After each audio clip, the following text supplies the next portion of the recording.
Good morning, good morning, good morning. How the devil are you doing this fine day? Hope you're all fit and well. Penultimate show, yeah, today and tomorrow, and then I'm off for 2.5 weeks. But I'm sure you're going to miss me like you'd miss another hole in the head. But yeah, today is the penultimate show. Good morning to Mark Whiting, who's just walked through the door. Morning, Mark. Good of you to join us. How are you, my friend? Glad to see you here. Yeah, 2 more shows. Kind of. So I'm doing today's show. I'm doing tomorrow's show as well. And then on Wednesday, we're dropping a film in my absence. I'll be up in Derbyshire attending a wedding on Wednesday ahead of going away on holiday. But there will be a show on Wednesday, so look out for that. I'll tell you more about it in just a moment. Gary Muirhead says, yes, good morning. The countdown has started. I've got to be honest, my wife had started the countdown about 6 months ago, but it's finally here. This is the week that we head off to Italy, jump on board the Sun Princess and sail off into the distance. Chris Ford says, good morning, my sunbeams of warmth and information. Is your geed melting? What is that? Geed? I'm not sure what that is. Lee Mansfield is in our midst. Good morning, Lee. Thank you for being here. Gary Muirhead says, have you lost your voice? Hang on a minute. I do sound a little bit high-pitched today, don't I? I don't know what's going on with that. I had a bit of a cough and a sneeze before I came online, so maybe I've got a bit of a hangover from that. But yeah, just very quickly recap. Yes. Is your grease melting? That makes a whole lot more sense. Right. Yes. So today I've got a show. Tomorrow we've got a show. That will be the last one of these shows for 2.5 weeks. But tomorrow, on Wednesday this week, 10 o'clock, usual time, we're actually dropping a film. You will recall, those of you that are here on a regular basis, you'll recall that we went up to RAF Wittering a little while ago to see the JCB Hydromax being tested ahead of its trip, successful trip as it turns out, to Bonneville Salt Flats in Utah. Well, we've got that film ready for you. They are, I don't know if it's this week or next week, but the JCB team are actually going for the world hydrogen speed record. They've already got one record under their belt, which I'll be featuring a bit later in the show, but they've got another one to go for, which is the big one. So ahead of that, or possibly to coincide with that, we will be dropping a brand new film, and that will be on Wednesday at 10 o'clock. It's about 45 minutes long, lots of technical. So I hope you're into that kind of thing. Mercy Johnston has just joined us as well. Good morning, Mercy. Thank you very much indeed for being here.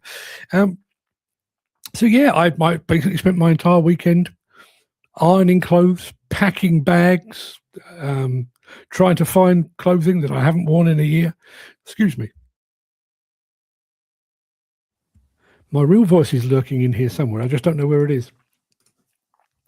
I'll have you speaking before Wednesday, me duck. Listen, I may drop in a quick me duck while I'm up in Derbyshire, but coming with my accent, they'll probably just think I'm taking the piss, but I'll do my best, Chris, I promise you. So yeah, spent the entire weekend ironing, packing bags, 2 bags. And my wife is 3. We go into a wedding. We get back Thursday afternoon to fly on Friday morning. My wife is doing exactly the same, obviously, but then when we get back from our cruise, we land back from Barcelona, I think on we land on one day, which I think is a Sunday, and then literally dawn the following day, she's off to Spain. Tough at the top, isn't it? The fact that she's managing to squeeze in a couple of holidays while I'm having one, yeah. Ken Hatcher is here, and he's got the weather as well. Good morning, Ken. How are you doing, my friend? Thank you very much indeed for being here. Right, I think we've got most of the people here. No sign of Jim Turner yet, but I'm sure he'll pop along forthwith. So while we're waiting for Jim to come along, let's roll the intro and get the show underway, shall we?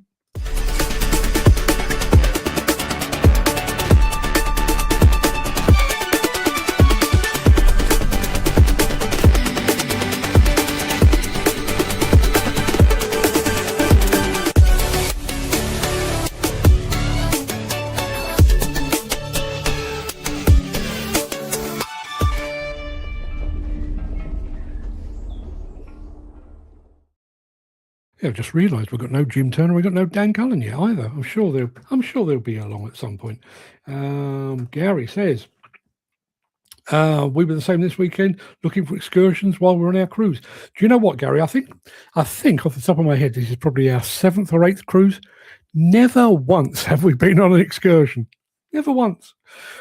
Basically, I'm not well, you know what I'm like with people. I'm not a very peoply person, and I must admit I'm much happier just getting off the boat, getting off the ship or the tender if you happen to be in a place where they've got a fairly sort of shallow dock. Get off the ship and just going off for a walk, just going and hanging out where the locals hang out. I've literally never done an excursion.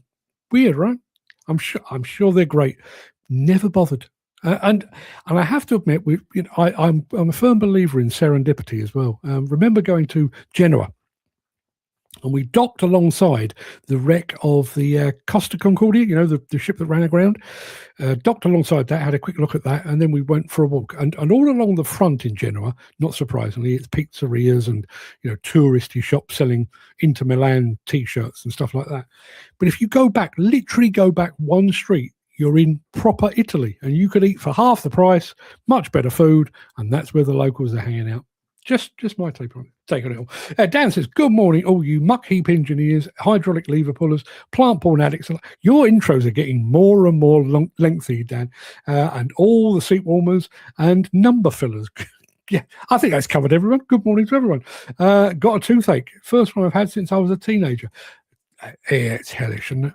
It is hellish. I had a toothache once as a teenager, probably about 15, 16 years old. And it was that bad. My dad came into the family kitchen to find me banging my head on the floor.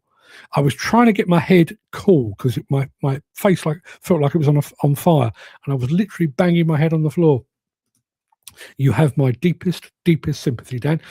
But it is Monday the 10th of August. Welcome to the Breakfast Show. I am your host, Mark Anthony, the Walrus of Demolition, the Lord High Chancellor of live streaming, the authentic and slightly croaky voice of the global demolition industry. In today's show, Transparent Bucket 2.0 from Develon. Yeah, we've seen it before. Well, it's been upgraded.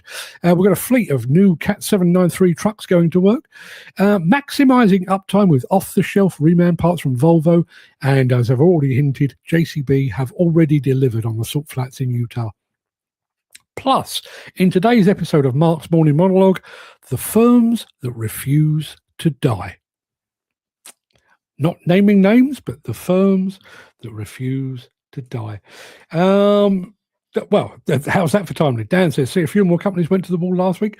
Will they be back? Will they be back? You'll see at the end. The only painful part of going to the dentist is paying for it. Ain't that the truth? Yeah, ain't that the truth?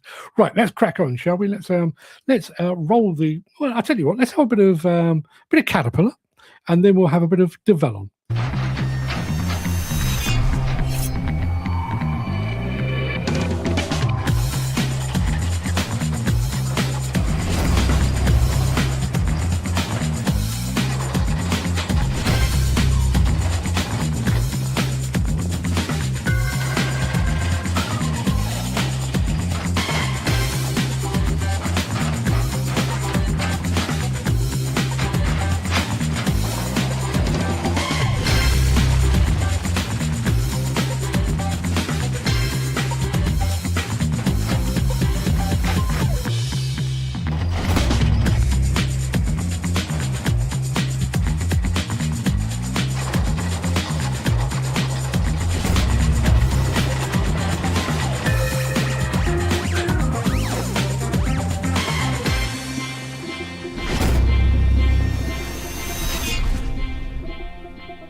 So, the transparent bucket from Develon. I think it's one of the most impressive innovations I've seen for quite some time. We actually featured it on this show, must be 5 years ago. Well, Develon have not rested on their laurels. They've updated it. This is Transparent Bucket 2.0.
yeah, quite proud to say that I actually met the guy that invented that. Not the last Con Expo, the one before. Unfortunately, lovely fella, but didn't speak a great deal of English. But yeah. Gary says, clever idea, but is it a standard feature or an option? My guess is it's probably an option. Chris Ford, going back to my wedding. Well, not my wedding, obviously, but that's an avenue of pleasure that's long since close to me. Is the wedding reception in a marquee or a building? Because it's going to be hot here on Wednesday. It is going to be in a barn, actually. I wish I had the address. You might know it. We're in Ashbourne, basically. But no, we're staying just off the Market Square, Airbnb. But the wedding itself is taking place in a barn. Hopefully they'll have the doors open. Hopefully there'll be a bit of a breeze, because I will be suited and booted, looking deeply elegant and stylish and cool, although I probably won't be cool at all. Mick Norton, speaking of weather, says, good morning all from Wakefield. Scotcho. Indeed. Now, Dan Cullen, I probably should have saved this for the end, but you're absolutely right, Dan. It's madness how these companies can do this and bring others down with them. Shouldn't there be something done about this? I do have my own personal thoughts on it. I'll save them to the end, but I do want to very quickly draw the distinction. I will do so again at the end of the show. Shit happens in this industry. There will be occasions where companies go down basically through no fault of their own. You know, they'll fall victim to somebody not paying them. The economy will shift against them, or whatever it might be, and for them to lick their wounds and then to come back, I have absolutely no issue with that whatsoever. It's when people do it again and again and again, and having done it once, I get the impression that they start to see it as, that's actually an easy way out. Never mind paying the bills. We'll just fold the company and we'll be back in a fortnight. That's, yeah. How did the son get on with the interview? Hope it went well for him. He said it went well. We won't find out for a week or two. He's actually, in actual fact, he's on his way to Greece right now. He's expecting to come back. Well, he's back in about 10 days. He's expecting a second interview end of the month, I think it is. So, yeah, I'll watch this space. I'm keeping my fingers crossed, which makes it very difficult to type, but you get the idea. But thanks for asking, Gary. Fingers very, very firmly crossed. We've got some cat haulers in a moment after this. If you are enjoying this episode, please consider supporting the show. You can leave us a tip at buymeacoffee.com/demolition news. One Cat 793 is an impressive sight. 5 of them, that's a sight for sore eyes. 2 years ago, the Stanmore Resources team at South Walker Creek Mine launched a fleet refresh project.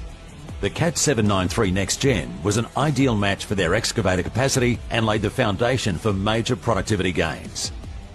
Today, Stanmore Resources operates the largest Cat 793 NG fleet on Australia's east coast and one of the largest in the world. We don't expect to have 31 trucks in one day here, so we try to scale that over a few months. And there was an initial plan for having everything here by April next year, and we managed to deliver sooner, and some of those stores are already operating. We've got constant communication between Stanmore and Hastings Deering representatives, and the project delivery team from Hastings Deering has all but joined the Stanmore team in the project's execution world. But the Next Gen truck, it's very much the jewel in our crown, and we're lucky enough to have 31 here. It really is a step change, the Next Gen from the 793. We've made the best better. The Cat 793 Next Gen is a world-leading haul truck that delivers clear uplifts in payload, performance and BCM per hour. And its advanced ABS braking technology has increased safety and performance from day one. Operator feedback has been immediate and overwhelmingly positive. They're comfortable, quiet and productive. The partnership with Hastings Deering and purchase of 31 brand new Cat 793 NG trucks is central to Stanmore's growth strategy, helping them do more with less, increase payloads, speeds and safety across the operation. 31 new Next Gen 793s. What is a 793 these days? 1.5? $2 million? That is some investment. fantastic. What a piece of kit. As Dan says, whoa, look at that kit. Whoa, indeed, Dan, you're absolutely right. Fantastic stuff. We've got some more fantastic stuff in after a smidgen of this. Since the finance bill came into effect in April, the construction industry has seen a surge of fuel thefts. The rising cost of living has placed an additional risk of theft by employees and contractors, as well as opportunistic thieves. By using diesel dye and placing warnings of its use, you are sending a clear message that this is your fuel.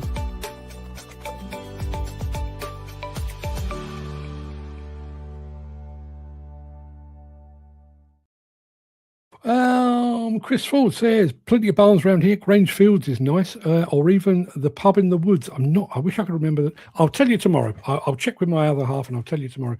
It's the way these companies almost plan everything in advance before going down, like moving money and equipment into another company. Shocking. Should be a law against it. I agree. As I say, I do think you need to be selective, but I think, as you will hear in the morning monologue, one of my concerns is there are certain individuals that do it time and time again. You know, if you are unfortunate, if the market turns against you and your company goes tits up, well, you know, shit happens. But if you do it once and then do it again and then do it again, you're going to start to look at it. Get you any bigger trucks than that? There are bigger trucks than that. Yeah, there is that Belaz. I can't remember the name. It's 75710, which is the biggest dump truck in the world. But yes, it's ridiculous, and it's built in Belarus. I don't know how many they've ever actually sold around the world, but the Belaz is the biggest. But the 793 certainly gives it a run for its money, and they are selling them, as you've just seen, selling them by the cartload. Right. One of the arguments I think about remanufacturing is I think there's this belief that you always have to send your machine off to be remanufactured from top to bottom. It'll be away for a month or more, and you've got to worry about how you fill in the gaps and everything else. Not necessarily. If you're just talking about remanufacturing individual components, it's a lot quicker, off the shelf, thanks to Volvo.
Lee Mansfield saying that is mad. Well, I'll show you how mad it is. This is the Belaz 75710. The size of that. What do we got? There's a step to a staircase, to a walkway, to a stairway. Unbelievable. And Dan saying she can be in my office all day long. Calm down, Dan. Cold showers all round, please. Right. Okay. So we've done the Belaz. We've done the Volvo. We've got a comment from Gary, which I almost missed in. Wonder what that is. It's a wonder a company hasn't come up with a Reman diesel equipment into electric. Well, they kind of have. That, what did they call it? The fuel agnostic truck from Komatsu that we saw at Mine Expo. That is pretty much the case. You can hoik out a diesel engine, slot in the electric drive, or you can take that out and you can slot in a hydrogen drive as well. It's doable. It's not cheap, but it is doable. And going back to the whole idea of Reman, yes, the powertrain might be slightly deteriorated after 5, 6, 7 years. But the bodywork should be okay. All of the running gear should be okay. So take out the power unit, as Gary rightly suggests, take out the diesel and possibly upgrade to an electric or a hydrogen at some point in the future. Makes perfect sense. And even though it's not a cheap process, I would imagine it's still considerably cheaper than buying yourself a brand new Cat 793. Now, I've just mentioned the word hydrogen. I'm going to be mentioning it again in a second after this.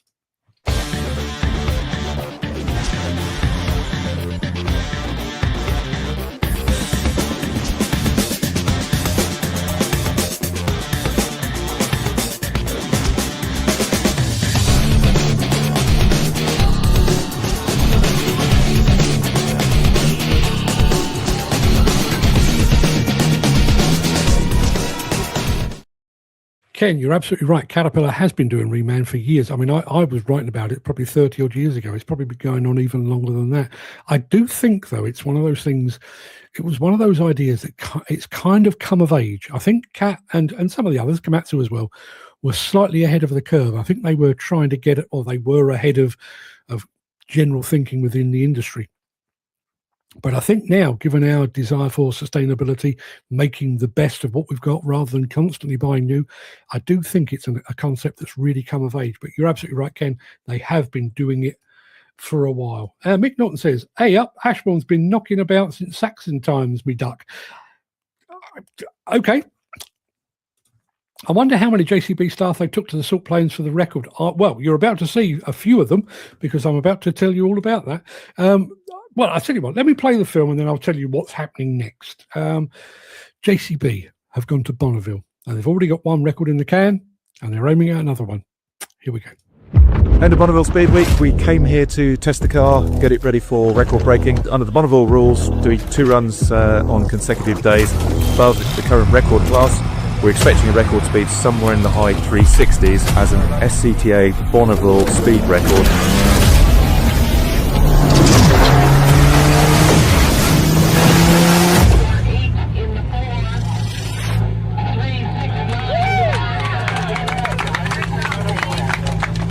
Proud to report we've just set a fantastic class record in the AA blown gas streamliner class, surpassing the record that Diesel Max set 20 years ago. So JCB have beaten their own record. Next up is the world record. At some point, that was Speed Week, which was last week. At some point in the next week, 2 weeks, they're going for the big one. So ahead of that, on Wednesday, while I'm away, a new film will drop. It's about 45 minutes long, and it will tell you the story of how they came to be here. And just very quickly, just to highlight one of the facts that comes out of that film. The original meeting discussing whether they should do it was just over a year ago. When we went up to RAF Wittering, it was 1 year, pretty much to the day, since a bunch of people sat around in an office and said, should we do it again? Should we try to beat our own record with hydrogen? We did it with diesel, but let's try and beat it with hydrogen. And a year later, they had the car on the track, or on the runway, should I say, at Bonneville Salt Flats. And lo and behold, they broke the record. There you are. That's what they've done. But the film that I've done, which is, as I say, about 45 minutes long, that will drop on Wednesday. So look out for that. Sorry, I can just hear voices in the background. So look out for that, please.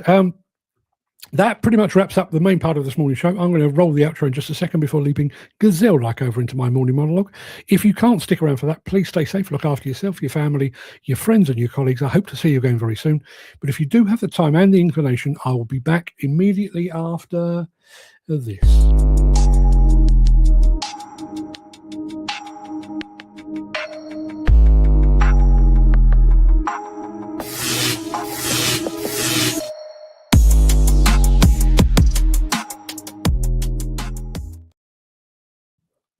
The heavy smog of unpaid debt hangs over the British construction and demolition landscape, thick enough to choke a horse. From the mist rises a familiar silhouette. It was laid to rest only 3 weeks ago by the High Court, buried under a mountain of liquidator paperwork and unfulfilled tenders. Yet here it stands on site, engines revving, ready to devour the next contract. Welcome to the resurrection of the zombie construction firm. In classic horror, the dead rise through ancient curses or mysterious viruses. In the UK demolition and building sectors, the reanimation spell is far simpler, relying on insolvency laws and the protection of limited liability. They shuffle across the muddy acres of active sites, fully operational, but bearing the scars of their previous demise. Their nameplates are freshly painted, the company name new yet familiar, and their core remains identical. They operate from the very same headquarters, drive the exact same machines, guided by the very same directors who left a trail of unpaid suppliers in their wake. To the untrained eye, these undead enterprises appear living. They pitch for tenders with aggressively low bids, hungry for fresh cash to feed their insatiable appetite. Beneath the pristine high-vis jackets lies a decayed balance sheet, hollowed out by the pre-pack administration process. The old debts, unpaid material suppliers and tax arrears have been buried in a mass grave, leaving the newly christened entity free to stalk the market unburdened. This continuous cycle of financial death and immediate rebirth places honest, living companies in dire peril. How does a healthy, tax-paying contractor compete against an entity that simply dies to shed its liabilities, only to re-emerge the following Monday to snatch the next big contract? The zombie firms move slower, damaged by tarnished reputations and weary supply chains, but their immunity to past ruin makes them an unyielding predator in a market where every penny counts. Now, fairness demands a clear distinction in this grim landscape, because not every corporate death is a malicious curse. The construction and demolition sectors are brutal arenas, and many businesses are struck down through no fault of their own. A sudden economic frost, a runaway material inflation, or the crippling blow of non-payment by a major contractor can drag down even the most honourable firms. When a Tier 1 contractor collapses, it sends a toxic shockwave down the supply chain, crushing diligent family-run subcontractors who did everything right, yet still found themselves caught in the undertow. That is a genuine tragedy, a clean and sorrowful fatality where good people tried their best against insurmountable odds. But the true horror story begins when we look past the innocent casualties and fix our gaze on the serial offenders. These are the entities that crawl out of the mud every few years, shedding millions in debt like a snakeskin, only to reappear with a slightly altered company registration number and the same unrepentant figurehead at the helm. For them, administration and liquidation are not tragic failures. They're just bumps in the road. They treat the insolvency process like a revolving door, using legal loopholes to launder their financial sins while leaving the creditors to pick over the bones. To deal with these recurring nightmares, we must surely lean into the absolute core of the zombie survival trope. Every seasoned horror fan knows that shooting a zombie in the chest accomplishes nothing. Slapping a company with a minor administrative fine or temporary wrist slap does nothing either, because those penalties bounce right off them. The law dictates, and that's LORE, the law dictates there is only one definitive way to stop a zombie from rising again. You have to remove the head or destroy the brain. In the boardroom, destroying the brain means going directly after the directors who treat corporate collapse as an occupational hazard. If the market and supply chain are to be protected from this relentless cycle of destruction, enforcement agencies must grow some teeth and some courage. Disqualification orders need to be swift, absolute, and inescapable for those who cycle through company after company, leaving financial ruin in their wake. Personal liability must pierce the protective veil of limited liability when bad faith and serial insolvencies are proven, ensuring that those who orchestrate the reanimation can't simply stitch a new suit onto an old and decaying corpse. The collateral damage of this legalised laundering goes far beyond balance sheets. Honest subcontractors operating on razor-thin margins are forced to compete against ghostly lowball bids that defy basic economic sense. When these undead operators inevitably collapse again, they drag blameless tradespeople into the abyss with them, destroying family livelihoods and eroding trust across the entire supply chain. And meanwhile, regulators look on with passive indifference, treating systemic abuse as mere procedural missteps. Without mandatory aggressive intervention to hold repeat offenders personally accountable, the UK construction market risks becoming a graveyard reserved exclusively for those who play by the rules.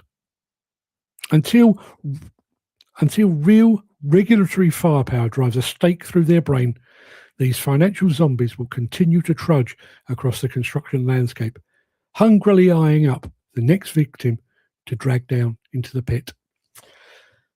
Sorry, croaky, words all over the place, but you got the idea. The undead that roam our industry. What have we got here? Garrett says it'll be interesting to see how many hydrogen equipment JCB has sold out in the wild and if there's been any issues with them. Still very early doors. I know they are. I know certainly the backhoe loader is now commercially available. That is featured in the film that we'll be bringing you tomorrow. That is commercially available. I am not entirely convinced that JCB have sold any yet. I know they've had some out on trial, and I do get the impression they are being put out with tame customers and customers looking to ride on the back of the hydrogen PR. I'm not entirely sure they've actually sold any at all yet. They may well correct me, and for that, I'll put my hands up, but that's where we are at the moment. Going back to the Cat 793s, Mick Norton says the Cat 793 burns 180 to 200 litres an hour. Good Lord. And tyres are 30 to 40,000 quid each. I mean, I guess if you're spending a couple of mil on a truck, maybe 40 grand for a tyre ain't that big a deal. But can you imagine I would like to think that there are plenty of dozers and graders keeping the haul roads down under nice and clean. Because if you hit a lump of rock at the wrong angle, at the wrong speed, that's 40 grand just gone down the toilet. You're only going to do that once or twice before your boss is having a word with you. Yes, going back to the morning monologue, I do think it's... I mean, I mentioned the word pre-pack in that spiel, and you can. There is, what do they call it? Voluntary arrangement. So you can basically fill in a few forms and say, that's it, I'm calling it a day on this company. And, maybe you're right to do so. As I say, there will be instances where it's pure economic misfortune and there's nothing you can do. And the only way to safeguard yourself and your workforce and your family and your livelihood is to wave a little white flag and say, can't go on any longer. Really sorry, but that's it. We're done. I understand that. I realise there's fallout, but it's more controlled, I would say. Whereas I get the impression there are some that just, we're going down the toilet again, for the second time in 5 years or whatever it might be. Not a problem. We came back last time. We'll come back next time, and nobody will bat an eyelid. It happens in construction. It happens in demolition. It happens in my part of the world. I've lost track of how many times some publications have come back under a completely different name, and nobody seems to bat an eyelid. Nobody seems to bat an eyelid. And I think part of that, I think we've made the system too easy to abuse. If you are a serial, what do they call them, phoenixes? You kill a company and they rise like a phoenix from the ashes. If you're a serial phoenixer, there's nothing to stop you. There's no regulation to stop you doing that. If you had repeated brushes with the law, if you constantly caught speeding, you'd lose your license. If you were constantly caught driving under the influence of drugs or alcohol, you'd lose your license. Demolition and construction, not a problem at all. You keep folding companies, but don't worry, come back. And when you look, if you spend any time, which I do, which goes to show how sad my life is, you spend any time at looking at company's house and you chart individual companies and then individual people. And the number of times you see there's a company has gone to the wall or they're about to go to the wall, all the signs are saying they're about to go. And when you look, in the last year, 2 years, 5 years, they've already started another company. It's, it's the same directors, same headquarters. It's dormant. It's not doing anything at the moment, but you know full well that's not there, as some kind of innovation or the company going off in a different direction. It's there as a safety net. That is there so that when things do go tits up with the main company, we'll just move all the assets over to the other company and we'll crack on regardless. And I wonder what it does. I mean, obviously, it has a hugely negative impact on the workforce, on the supply chain, but I wonder what it does for pricing as well. If you have shed all of your debts and you can come back, your knowledge base is still intact. You've still got some very clever people working for you. You've probably got some very good skilled operators and operatives working for you, but you shed all of your debt. So rather than having to cover those costly overheads that were really dragging you down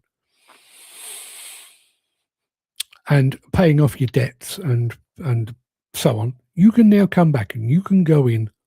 You can really lowball any bid that you want to go for because you've shed all of that before. I do think it has a major impact. Tractors, Diggers, Machinery just joined us over on Instagram, and Gary Muirhead says this: there's no punishment for these companies to stop all this abuse in our wonderful industry, and it's not fair for the law-abiding people who stick by the rules. How many times do you see that in this industry? I mean, we'll take this one as an example. This is financial irregularity and or financial mismanagement, and companies have gone down, and they will impact upon their supply chain, plant hirers, scaffolding providers, material suppliers, recruitment agencies, and so on down the line. So they will have an impact on that. But think about how many times we report on the actions of the few impacting the many. Think about when companies are deliberately negligent with their health and safety, and somebody is injured, somebody is maimed, or somebody is killed. And think about the wider impact of that. The fact that, there's a wife without a husband, a son without a father, a nephew without an uncle, a mother without a son, and so on down the line, and the implications thereof. And then think about going back to things like the CMA, not just demolition, but in construction as well. You've got companies who have quite clearly been fraudulent. They've skewed the tender process in their favour.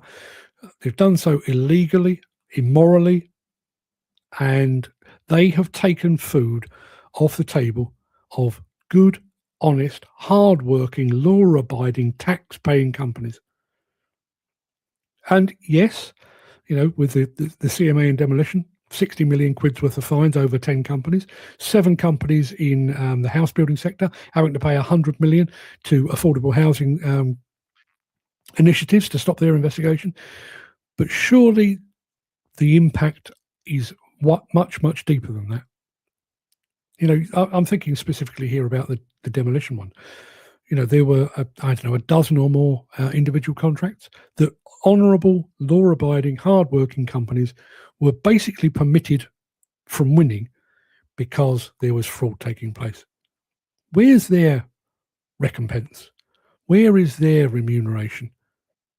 One of the things that came out, and I won't name names, it's in the documents, but one of the things that came out of the paperwork for the CMA investigation into demolition was one company, it was London-based demolition contractor, basically pleading with its rivals, but its co-conspirators, to say, we really need this one. We're strapped. We really need this contract. And the whole thing was arranged to ensure that they did win the contract and so on down the line. But what about the other companies that desperately needed that contract?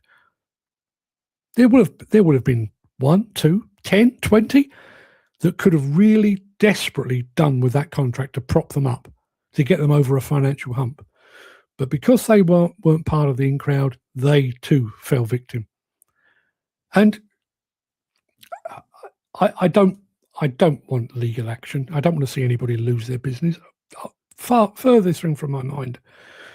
But there is a possibility that there will be a class action by about, I think it was like was it 700,000? It was a big number. There was a huge number of people that have bought homes and then found that they may have overpaid because of the collusion among the house building fraternity. And there could be a class action that basically helps them, or hopefully gets them to reclaim some of their money. It could be a couple of £1,000 each. I understand that. And I understand that there could be recompense coming from companies that let demolition contracts among the CMA 10. But what about the people that paid over the odds? Or what about, more specifically, what about the people that lost out because somebody was paying over the odds? You know, those good, honest, law-abiding, tax-paying, hard-working family firms who were playing by the book. You know, they're following the rules, playing by the rules, and they lost out time and time and time again because the entire business was skewed against them deliberately and illegally. Boomerang companies that keep coming back, yeah, absolutely. I mean, I went for zombies because I do like me a bit of a horror movie, and I thought that was a good one. But boomerang companies is absolutely right. And I mean, I'm at the point now. I mentioned this maybe a year ago, maybe a bit more. There's kind of two strings to this bow. The first is the one that I find most dishonourable. Is a company suffers a fatality on their site. Tragedy for everyone. And listen, I've interviewed people that have had people killed on their sites. It's an issue that will live with them until the day they die. Nobody is laughing that off. But increasingly, there is a playbook. You suffer a fatality and you begin to wind down your company, and you transfer the assets to an associated but different company. So by the time the health and safety executive gets off its arse, drags its heels for 5, 6, 10 years, and then issues its findings and says, we are fining this company £1 million for its negligence, the company can stand up and say, oh, £1 million? We don't have £1 million. We are but paupers. Meanwhile, the sister company that now has all the assets is turning over 40 million quid a year, but is completely exonerated. There is actually a playbook for that. And there's a playbook, going back to Gary's point about boomerang companies, there's a playbook now for those companies that fold. And you know, I have kind of off the record, behind the scenes conversations with people. And, you know, I report on companies going to the wall. And the number of times I get a phone call to say, well, their sister company is already active, or we've already seen them bidding for another contract under a different name. It's almost a case of, oh, it's terribly sad, terribly tragic. So-and-so has gone to the wall. How awful for the supply chain. How awful for the directors. How awful for the employees. Right, how long before they're all back again? Not the employees necessarily, certainly not the supply chain, but how long before the owners, the directors, dust themselves off and come back and say, ta-da, we're back, and let us never speak of that which went before. It's sickening that none of these guys ever get taken down for this. No, I agree. I agree. I do need to reiterate, because I do think it is an important distinction. It would need some very, very close scrutiny and some very, very close analysis to make sure that you're not tarring with the same brush those that are repeat offenders, you know, repeat phoenixes, repeat boomerang operators, and those that just had a bad run of luck. You know, if you lose a company once, I've done it only once. I've done it, and we paid all our debts, and we came back, different name, a while later, and I'm okay with that. I'm comfortable with that. I don't have any sort of long-lasting guilt about that. But I think if you're doing it time and time and time again, there does need to be a bit of scrutiny. A bit more consideration. Chris says, done that twice, back to square one within a couple of years, but never over my head. Never over my head. Yeah, absolutely. Mick Norton says, Tier 1 contractors known for using their subbies as interest-free banks with their 60 to 90-day payment terms and disputed invoices and awaiting approval delays. Yeah, there will always be those. And again, going back to this idea of playbook, there is part of the playbook. If you're a Tier 1, you can basically keep people waiting for money for months and months and months. To the point, and I know of people this has happened to, they can all basically starve you out. They will keep you waiting and keep you waiting, knowing full well that you don't have the financial heft and the financial depth to withstand it. And they wait and they wait and they wait. And then the subcontractor goes down the toilet and they just, well, we were about to pay them, but, what's the point? It's just going to go into a big pot now and be divvied up by the taxman. They will literally starve you out. And I do think with this, all it takes is one or two examples. If we'd have taken some of the directors from the Carillion collapse or the ISG collapse or the Ardmore collapse or the Buckingham Group collapse and really looked into their background and really considered what they'd done then and previously, and said, okay, well, you guys were, you were clearly doing your job properly, but you've now done this 4 times. That's beyond coincidence. That's beyond bad luck. You are now literally a repeat offender. At which point there should surely be some kind of legal system that kicks into place that says, you can come back, we're not going to deprive you of the opportunity to earn a livelihood, but I do think you should not be a director. You could be a non-exec director, so you can be involved in the direction of the company, but we do not think that you're capable of driving a company. Go back to what I was saying about losing your license. Driving under the influence, driving over the speed limit repeatedly, you lose your license. We should have the same kind of thing. Company goes into liquidation, debts are written off, and the new company carries on trading. Directors often buy back the assets from the liquidator at a discount, restarting operations immediately. Or some of those assets just go missing. I'm sure we've all experienced it. You know how you sometimes you park up a 50-ton excavator and you turn around and you think, well, where the fuck did I put that? And it's just gone. No one knows where. It's just gone. It's just vanished. It's vanished from the site. It's vanished from the yard. Apparently, it's vanished from the balance sheet as well. And yet, lo and behold, a new company emerges 2 weeks later. They seem to have the same machine. In fact, it even has the same scratches on the counterweight. But it's a new company. It must be a new machine. Who the hell do they think they're fooling? And how many times have we seen that? I had an ongoing battle is the wrong word. I've been tipped the wink probably 3-4 years ago. Been tipped the wink that a demolition company was going down the tubes. And I phoned the company, and to begin with, they just denied it. And the second time I phoned, I said, look, I've got some pretty good information here that you're going down the tubes. And they got quite threatening, well, if you publish that, we'll come after you legally and everything else. And they wouldn't.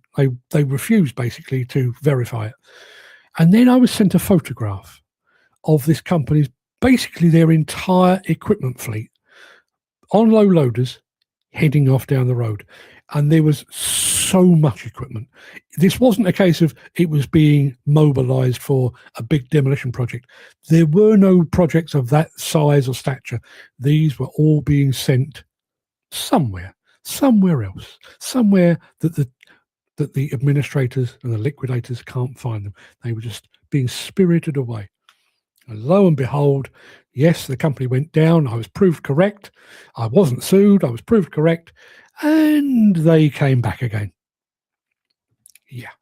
Thanks, Dan. Great monologue. Thank you very much indeed. Apologies for the constant tripping over my own teeth and tongue. I don't know why.